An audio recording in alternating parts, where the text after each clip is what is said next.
الحمد لله نحمده ونستعينه ونستغفره ونعوذ بالله من شرور أنفسنا ومن سيئات أعمالنا من يهده الله فلا مضل له ومن يضلله فلا هادي له وأشهد أن لا إله إلا الله وحده لا شريك له وأشهد أن محمدا عبده ورسوله يا أيها الذين آمنوا اتقوا الله حق تقاته ولا تموتن إلا وأنتم مسلمون يا أيها الناس اتقوا ربكم الذي خلقكم من نفس واحدة وخلق منها زوجها وبث منهما رجالا كثيرا ونساء واتقوا الله الذي تساءلون به والأرحام إن الله كان عليكم رقيبا يا أيها الذين آمنوا اتقوا الله وقولوا قولا سديدا يصلح لكم أعمالكم ويغفر لكم ذنوبكم ومن يطع الله ورسوله فقد فاز فوزا عظيما أما بعد فإن خير الحديث كتاب الله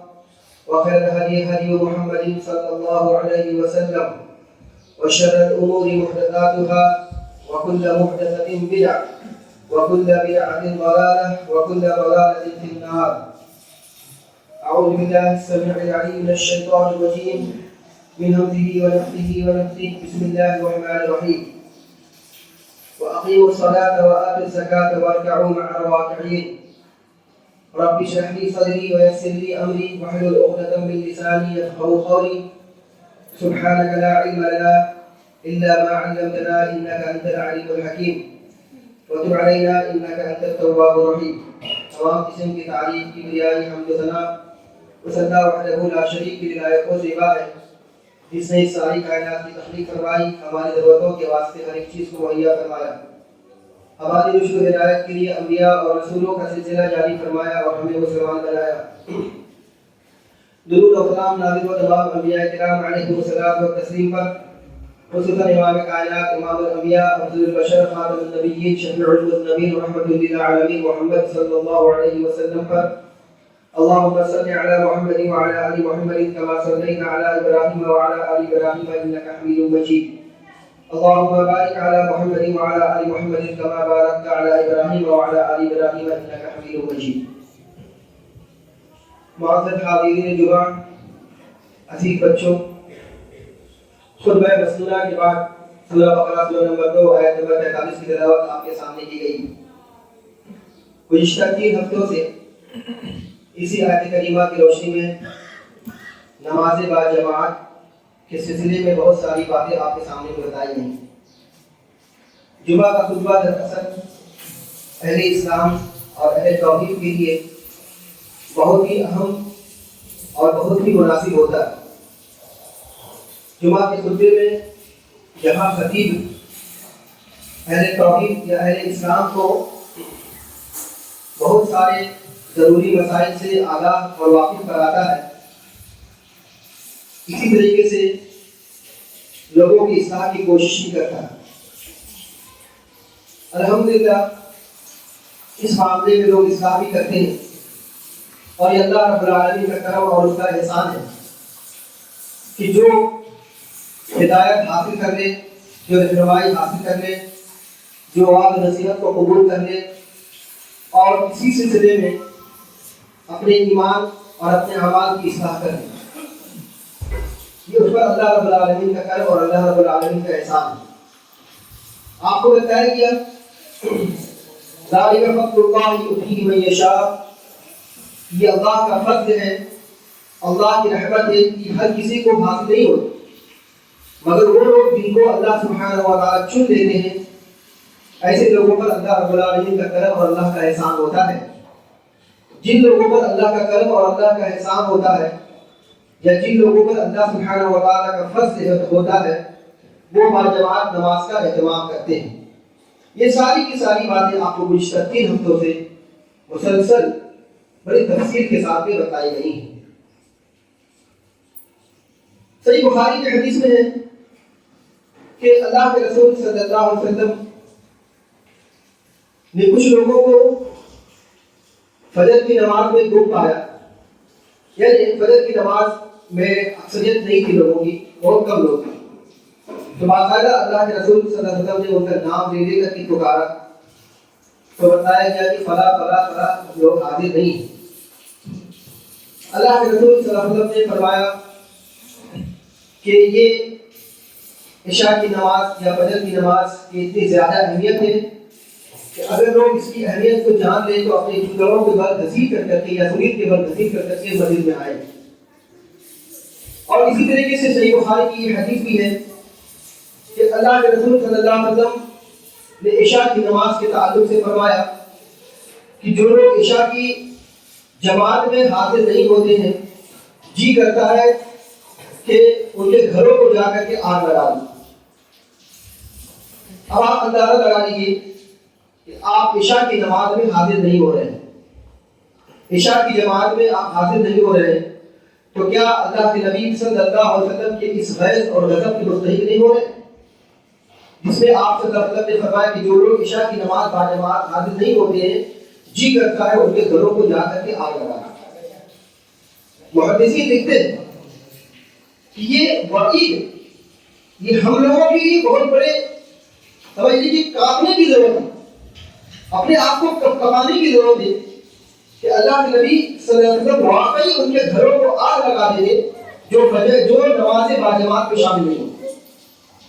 لیکن کسی حکمت کی طرح کسی مصلحت کے تحت اللہ کے رسول صلی اللہ علیہ وسلم نے ان کے گھروں کو آگ نہیں لگایا. آگ زنی یہ بہت بڑی بات ہے.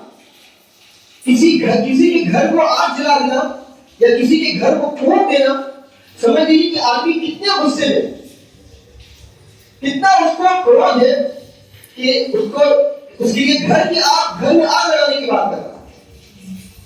یہ ہمارے لیے بہت بڑی وعید کی بات.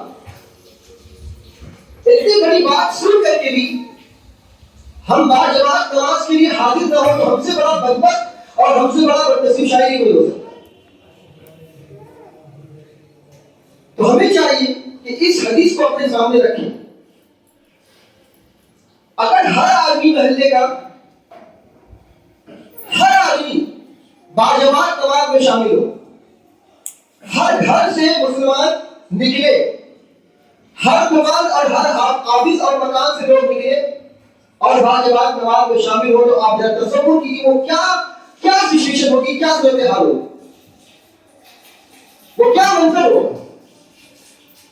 لیکن ایسا شاید کبھی دیکھنے کو ملے گا اس لیے کہ مسلمانوں میں وہ بیداری پائی نہیں جا رہی، وہ ڈر وہ لگن نہیں آ رہی، وہ احساس ہی نہیں پیدا ہو رہا ہے کہ جس کی سلسلے میں اللہ کے رسول صلی اللہ علیہ وسلم نے ارشاد فرمایا. صحیح بخاری کی ایک حدیث میں انس بن مالک رضی اللہ عنہ فرماتے ہیں، مرض موت کا واقعہ بیان کرتے ہیں کہ جس آخری دن تھا اللہ کے رسول صلی اللہ علیہ وسلم، بالکل آخری دن سوموار کا دن تھا، فجر کی نماز باجماعت مسلمان ادا کر رہے تھے. حضرت ابوبکر صدیق رضی اللہ عنہ کی امامت میں انس بن مالک رضی اللہ عنہ فرماتے ہیں کہ اللہ کے رسول صلی اللہ علیہ وسلم نے پردہ ہٹایا، پردہ ہٹا کر کے ہم لوگوں کو دیکھنے لگے اور دیکھ کر کے روایت کے اندر میں آتا ہے کہ اللہ کے رسول صلی اللہ علیہ وسلم نے مسکرا کر ہنس دیا. اللہ کے نبی صلی اللہ علیہ وسلم نے فجر کی نماز میں مسلمانوں کو باجماعت کھڑے ہو کر کے دیکھ کر کے ہنسنے لگے. آپ سمجھ سکتے ہیں کہ کیوں اللہ کے رسول صلی اللہ علیہ وسلم نے صحابہ کرام رضی اللہ تعالیٰ عنہم کو باجماعت نماز قائم کرتے ہوئے دیکھ کر کے مسکرایا ہنسا تھا. اس وجہ سے کہ 23 سالہ جو ہم نے توحید کے لیے خدمتیں کی، 23 سالہ دور نبوت میں ہم نے اللہ کے بندوں کو اللہ کی طرف بلایا. آج یہ اللہ کے بندے اللہ کے سامنے میں باجماعت نماز کی شکل میں کھڑے. جو قوم کسی دیوی دیوتا کے سامنے میں ہاتھ باندھ کر کے کھڑا ہوتی تھی، آج وہ قوم اللہ رب العالمین کے سامنے ہاتھ باندھ کر کے کھڑی. جو قوم دنیا کے پیچھے بھاگتی تھی، آج یہ قوم اللہ سبحانہ و تعالیٰ کے سامنے میں سر بستہ ہو کر کے کھڑی. جو قوم دنیا سے ڈرتی تھی، آج اللہ رب العالمین کے ڈر سے اللہ رب العالمین کے آگے کھڑی. اللہ کے رسول صلی اللہ علیہ وسلم کی دنیا میں بھیجے جانے کا مقصد یہی تھا کہ لوگوں کو اس کے دنیاوی معبودوں سے نکال کر کے، ان کی پرستی سے نکال کر کے ایک اللہ کے سامنے لا کے کھڑا کر دیا جائے. آج وہ زمانہ وہ نتیجہ دیکھنے کو مل رہا ہے کہ لوگ اللہ رب العالمین کے سامنے میں ہاتھ باندھ کے کھڑے. باجماعت نماز کی یہی روح ہے کہ ایک مسلمان تمام چیزوں کو بالائے طاقت کرتے ہوئے، تمام چیزوں کو پیچھے چھوڑتے ہوئے ایک اللہ رب العالمین کے آگے کھڑا ہوتا ہے. جب اللہ رب العالمین کی پکار ہوتی ہے حی علی الصلاۃ حی علی الفلاح، تو وہ تمام چیزوں کو چھوڑ چھاڑ کر کے اللہ رب العالمین کے حکم پر لبیک کہتا ہے. یہ اس کی توحید ہے. وہ اس کو توحید یہ ہے کہ اس کو اللہ رب العالمین کے حکم کی بجاوری کی تعلیم دیتی ہے اور اللہ رب العالمین کے حکم کی بجاوری پر اس کو معمول کرتی ہے. جس توحید کی بنیاد پر ہم مسجد میں نہیں آ سکتے، جس توحید کی بنیاد پر ہم باجماعت نماز میں شامل نہیں ہو سکتے، ہم اس توحید کی بنیاد پر جنت میں جانے کی امید کرتے ہیں. یہ توحید کا اصول ہے، یہ توحید کا ضابطہ اور اس کا تقاضا ہے کہ جب بھی اللہ رب العالمین کا فرمان آئے حی علی الفلاح، تمام چیزوں کو بالائے طاقت رکھتے ہوئے آپ اللہ رب العالمین کے حکم پر لبیک کریے اور باجماعت نماز میں شامل ہوئے. اللہ سبحانہ و تعالی نے ارشاد فرمایا واقیموا الصلاۃ وآتوا الزکاۃ وارکعوا مع الراکعین، نماز قائم کرو، زکات ادا کرو اور رکوع کرنے والوں کے ساتھ رکوع کرو. تو ہمیں چاہیے ان آیات اور قرآنی آیات اور اللہ کے رسول صلی اللہ علیہ وسلم کی حدیث صحیحہ کی روشنی میں اپنا جائزہ لیں. بہت ساری باتیں آپ کے سامنے بتائی جا چکی ہیں، اب مزید کچھ کہنے اور سننے کی گنجائش نہیں. حجتیں آپ پر قائم ہو چکی ہیں الحمدللہ، بہت سارے لوگ اس پر عمل بھی کر رہے ہیں اور جو لوگ اس کا اہتمام نہیں کر رہے ہیں ان سے ابھی بھی امید رکھ کرتے ہیں اور ان کے لیے اللہ سبحانہ و تعالیٰ سے دعا کرتے ہیں کہ اللہ سبحانہ و تعالیٰ کو توفیق بخشے کہ وہ باجماعت نماز میں شامل ہو، خاص طور سے عشاء کی نماز میں اور فجر کی نماز میں. انشاءاللہ کبھی کسی موقع پر باقاعدہ ایک الگ موضوع ہوگا فجر کی نماز اور عشاء کی نماز، اس لیے کہ فجر کی نماز میں اکثر لوگ سستی کرتے ہیں. ابھی جتنے لوگ جمعہ کی نماز میں حاضر ہیں، پنج وقتہ اوقات میں یہ بھیڑ، یہ جماعت کہاں چلی جاتی ہے اللہ کو پتہ. آپ ذرا اندازہ لگا لیجیے کہ اس کا مطلب یہ ہے کہ اکثر لوگ باجماعت نماز میں شامل نہیں ہوتے. اور اگر آپ عیدین کی بھیڑ کا اندازہ لگا لیجیے تو آپ کو پتہ چلے گا کہ جمعہ کی نماز بھی اکثر لوگ نہیں پڑھتے، اس لیے کہ جمعہ کی نماز تو باجماعت ہوتی ہے، باجماعت نماز کے علاوہ تو کوئی شکل ہی نہیں اس کی. عیدین کی جو جماعت ہوتی ہے، جتنے بھی لوگ ہوتی ہے، باقاعدہ اس کے لیے الگ سے میدان اور ٹینٹ کا انتظام کرنا پڑتا ہے. اس کے لیے محلے کو جام کرنا پڑتا، محلے کو بند کرنا پڑتا. عیدین کی بھیڑ کا آپ اندازہ لگا لیجیے کہ جمعہ میں وہ بھیڑ کہاں چلی جاتی ہے جو عیدین کی بھیڑ میں نظر آتی ہے. اس کا مطلب یہ ہوا کہ اکثر لوگ جمعہ کی نماز بھی نہیں پڑھتے. تو ہم کون سے اسلام کے ماننے والے، کون سے توحید کا کلمہ پڑھنے والے، کون سے رب العالمین سے ڈرنے والے، اس کا اندازہ لگا دیجیے. بہرحال یہ ساری باتیں اپنی جگہ ہے. اللہ سبحانہ و تعالیٰ بہتر جانتا ہے کون گزرنے والا ہے، کون کس کے پاس کوئی شرعی عذر ہے، کس کے پاس شرعی عذر نہیں ہے.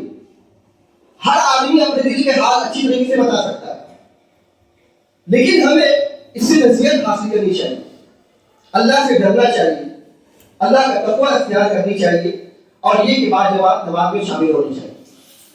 محرومی کی بات چل رہی تھی کہ جو آدمی باجماعت نماز میں حاضر نہیں ہوتا ہے وہ کتنے بڑے ثواب سے اور فضیلتوں سے اپنے آپ کو محروم کر دیتا ہے.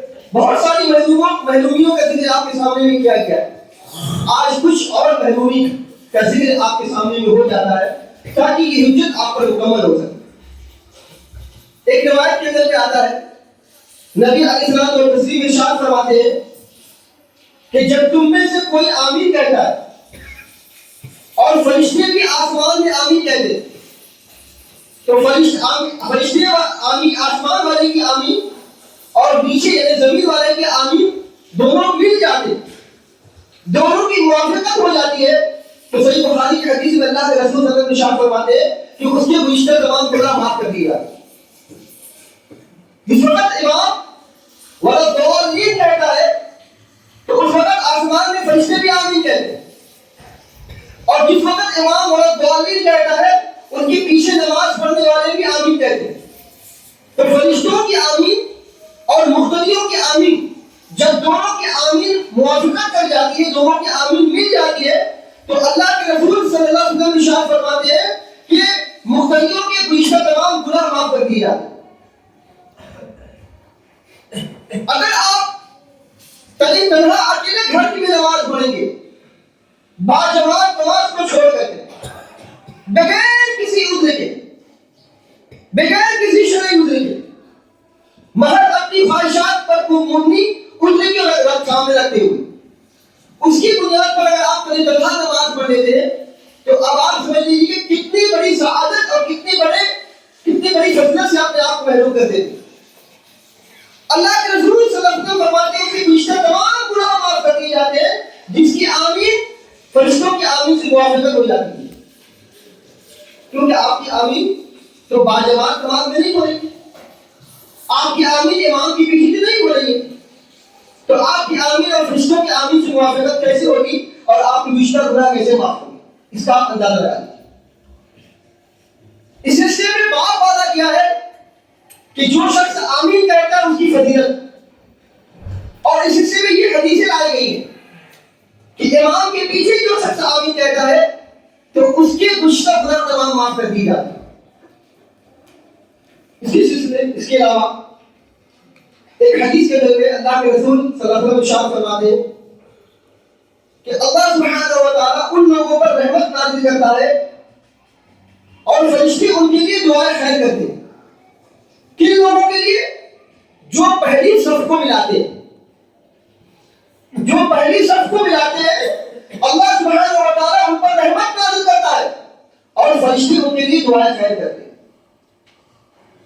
تھوڑی سی زحمت ہوگی، تھوڑی تکلیف ہوگی، جنت کو انہی چیزوں سے ڈھانپ دیا گیا ہے، جنت کو مشقتوں سے اور تکلیفوں سے گھیر دیا گیا. تھوڑی سی تکلیف آپ کو برداشت کرنی ہوگی، تھوڑی سی مشقت اٹھانی پڑے گی، لیکن اہل توحید کے لیے چیز آسان ہو جاتی ہے. کیا فرمایا اللہ سبحانہ و تعالیٰ نے اسی سورہ بقرہ کے آگے میں وَإِنَّهَا لَكَبِيرَةٌ إِلَّا عَلَى الْخَاشِعِينَ. نماز قائم کرو، گھٹا کرو اور رکوع کرنے والوں کے ساتھ رکوع کرو، یہ چیز بڑی مشقت بھری چیز ہے. وَإِنَّهَا لَكَبِيرَةٌ، یہ بہت مشقت کا کام ہے، بہت بڑا کام ہے، بہت تکلیف دہ کام ہے. إِلَّا عَلَى الْخَاشِعِينَ، مگر ان لوگوں کے لیے نہیں جو اللہ رب العالمین کا تقوی اختیار کرتے ہیں، جو اللہ سے ڈرتے ہیں. باجماعت نماز حاضر کی نماز میں حاضر ہونے کیا لذت اور کیا اطمینان اور کیا سکون میسر ہوتا ہے، آپ ان سے اندازہ لگا لیجیے جو پنجوقتہ باجماعت نماز میں حاضر ہوتے ہیں. اللہ فرما رہا ہے وَإِنَّهَا لَكَبِيرَةٌ إِلَّا عَلَى الْخَاشِعِينَ. جو لوگ اللہ سے ڈرتے ہیں ان کے لیے معاملہ بالکل آسان ہو جاتا ہے. جو لوگ اللہ کا تقوی اختیار کرتے ہیں ان کے لیے کوئی بھاری نہیں، کوئی مشقت نہیں، کوئی تکلیف نہیں.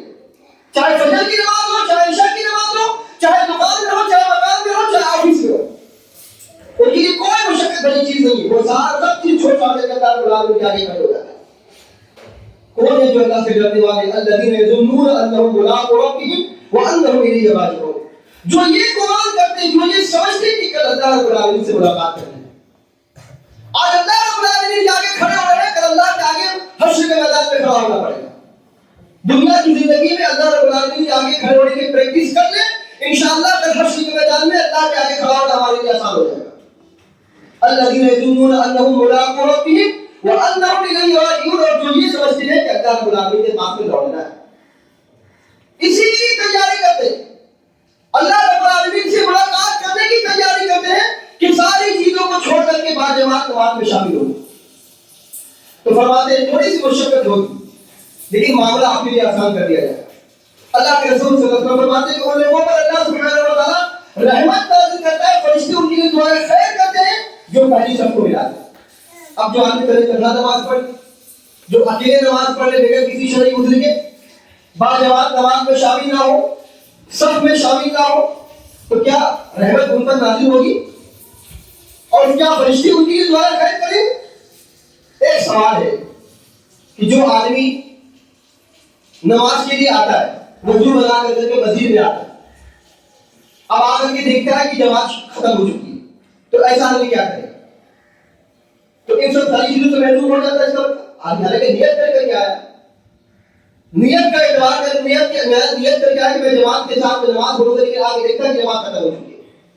مسند احمد وغیرہ کی حسن درجے صحیح درجے کی روایت میں آتا ہے، اللہ کے رسول صلی اللہ علیہ وسلم ارشاد فرماتے ہیں کہ جو آدمی وضو بنا کر کے اپنے گھر سے نکلتا ہے اور اسی مقصد کے لیے آتا ہے کہ باجماعت نماز ادا کرے گا، اور آ کر کے دیکھتا ہے کہ جماعت سے نماز ہو چکی ہے، تو اللہ کے رسول صلی اللہ علیہ وسلم ارشاد فرماتے ہیں کہ اس کو جماعت کی نماز کا ثواب ملے گا، جتنا ایک آدمی کو باجماعت نماز پڑھنے کا ثواب ملتا ہے اس آدمی کو باجماعت نماز کا ثواب ملے گا، کیونکہ وہ اسی نیت کے تحت آیا ہے، اسی مقصد کے تحت آیا ہے۔ تو گھبرانے کی ضرورت نہیں، اللہ رب العالمین کی یہاں اجر کی کمی نہیں ہے، ہم اللہ رب العالمین کی رحمتوں سے محروم نہیں ہو سکتے اگر ہمارا مقصد ہماری نیت اگر ٹھیک ہو تو ایسا آدمی بھی اگر باجماعت نماز کے لیے آتا ہے اور دیکھتا ہے کہ باجماعت نماز ہو چکی ہے تو انشاءاللہ اس کو بھی باجماعت نماز کا پورا ثواب ملے گا، اور جو فضیلتیں اور جو سعادتیں جماعت باجماعت نمازوں کے لیے لکھی گئی ہے وہ ساری کے سارے ان کے لیے بھی لکھی جائیں گی۔ اس کے علاوہ ایک اور روایت دیکھیے، اللہ کے نبی صلی اللہ علیہ وسلم ارشاد فرماتے ہیں، نبی کریم صلی اللہ علیہ وسلم پہلی صف والوں کے لیے 3 مرتبہ اور دوسری صف والوں کے لیے 1 مرتبہ دعائے مغفرت فرمایا کرتے ہیں۔ نبی کریم صلی اللہ علیہ وسلم پہلی صف والوں کے لیے 3 مرتبہ اور دوسری صف والوں کے لیے 1 مرتبہ دعائے مغفرت فرمایا کرتے ہیں۔ تو گویا کہ جو آدمی اگر تنہا نماز پڑھ لیتا ہے تو وہ کتنی بڑی سعادت سے اپنے آپ کو محروم کر لیتا ہے، آپ انداز لگا لیجیے۔ اور آپ کوئی بھی بتائیے کہ جو آدمی باجماعت نماز میں حاضر نہیں ہوتا تو ایسے شخص گویا کہ شیطان کی دامن میں ہوتا، شیطان کی دامن میں ہوتا۔ کیا فرمایا رسول اللہ صلی اللہ علیہ وسلم نے؟ آپ کو بتایا گیا کہ جب آدمی باجماعت نماز کے لیے حاضر ہوتا ہے اور کہتا ہے اعوذ باللہ العظیم وبوجہہ الکریم وسلطانہ القدیم من الشیطان الرجیم، جب بندہ یہ کہتا ہے تو شیطان یہ کہتا ہے کہ آج یہ آدمی مجھ سے اپنے آپ کو پورے دن کے لیے یا آدھے دن کے لیے بچا لے گا، یعنی اس سے اپنے آپ کو مجھ سے محفوظ کر لیا، میری شرارتوں سے، میری سازشوں سے، میری جان سے اس نے اپنے آپ کو محفوظ کر لیا۔ لیکن جو آدمی باجماعت نماز میں شامل نہیں ہوتا ہے تو ایسا آدمی شیطان کے دامن میں ہوتا ہے۔ حدیث دیکھیے، صحیح ابن خزیمہ کی روایت، اللہ کے رسول صلی اللہ علیہ وسلم ارشاد فرماتے ہیں جس بستی اور جس گاؤں میں 3 آدمی موجود ہو اور پھر وہاں باجماعت نماز نہ قائم کی جائے تو شیطان ان پر غالب آ جاتا ہے۔ اگر باجماعت نماز نہ پڑھے تو شیطان ان پر غالب آ جاتا ہے۔ اللہ کے رسول صلی اللہ علیہ وسلم فرماتے ہیں لہذا تم پر ضروری ہے کہ تم جماعت کو لازم کرو، تم جماعت کو لازم کرو، مطلب یہ کہ تم باجماعت نماز کو لازم کرو۔ اگر ہم نے باجماعت نماز کو لازم نہیں پکڑا تو بلکہ شیطان ہم پر غالب آ جاتا ہے اور ہم پورے دن اپنے آپ کو شیطان کے دامن میں رکھتے ہیں۔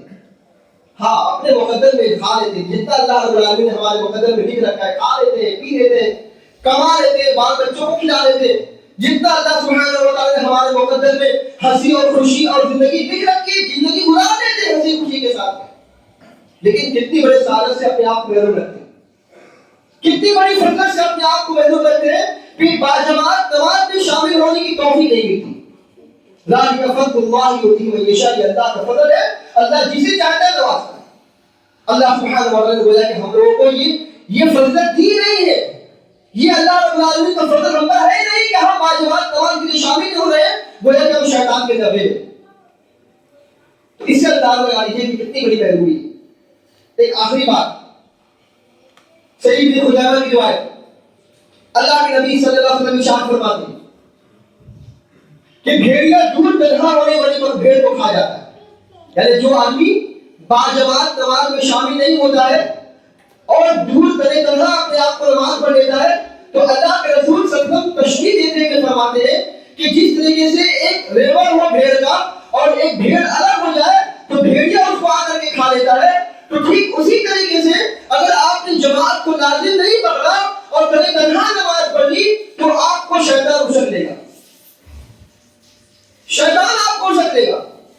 اللہ کے رسول صلی اللہ علیہ وسلم فرماتے ہیں کہ بھیڑیا دور تنہا ہونے والی بھیڑ کو کھا جاتا ہے۔ تو ہمیں چاہیے کہ ہم جماعت کو لازم ہوں۔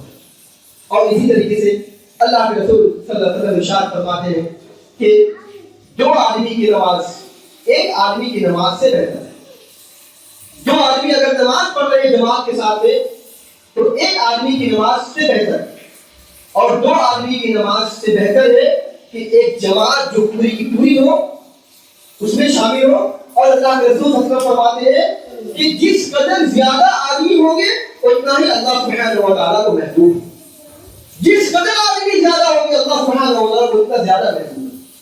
اور سلسلہ احادیث زوجیہ کی روایت میں آتا ہے اللہ کے نبی صلی اللہ علیہ وسلم ارشاد فرماتے ہیں کہ ایسی جماعت پر اللہ سبحانہ و تعالیٰ برکت نازل کرتا ہے کہ جب لوگ باجماعت نماز کے ساتھ میں نماز پڑھتے ہو اور اللہ رب العالمین کے آگے کھڑے ہو۔ یہ ساری باتیں ہیں، بہت ساری باتیں آپ کو بتائی جا چکی ہیں باجماعت نماز کے لیے۔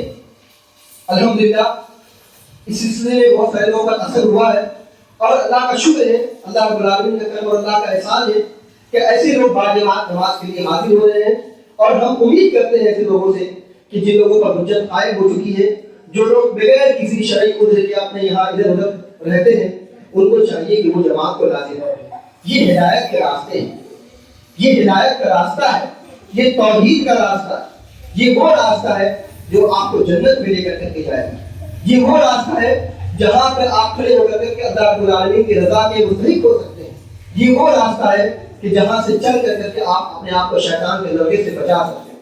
اس لیے معمولی مت سمجھیے، اس کو ہلکا مت سمجھ لیجیے، اس کو معمولی مت سمجھیے، بلکہ اس کی سعادت اور اس کی فضیلت سے اپنے آپ کو آگاہ کیجیے، اپنے آپ کو واقف کرائیے اور تھوڑی کوشش کیجیے۔ اللہ سبحانہ و تعالیٰ ارشاد فرماتا ہے وَالَّذِينَ جَاهَدُوا فِينَا لَنَهْدِيَنَّهُمْ سُبُلَنَا، جو ہمارے راستے کے لیے جدوجہد کرتا ہے، کوشش کرتا ہے، ہم اس کو راستہ دکھاتے ہیں۔